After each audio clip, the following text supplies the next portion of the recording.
Rebuilding after exile. Chapter 62.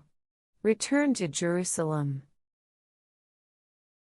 After 70 years in Babylonian captivity, God's promise began to unfold.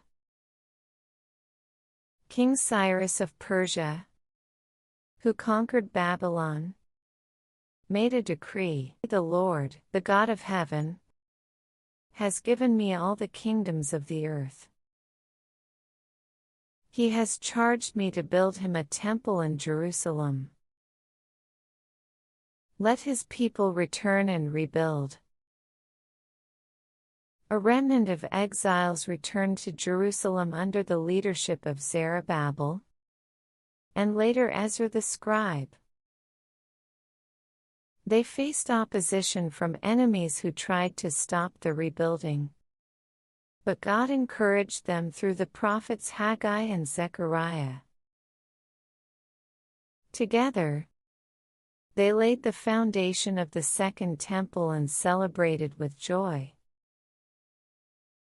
Though the new temple was not as magnificent as the first, the people worshipped with humble hearts, knowing that God's presence was with them. Ezra also led a spiritual renewal, calling the people to repentance and teaching them God's law.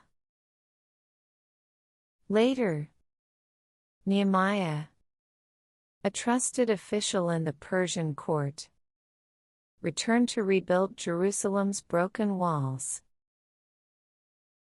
He inspired the people to work together, and despite threats and challenges, the walls were completed in just 52 days. This period of rebuilding was not just about restoring structures. It was about renewing faith, recommitting to God's covenant, and trusting in His plan for the future.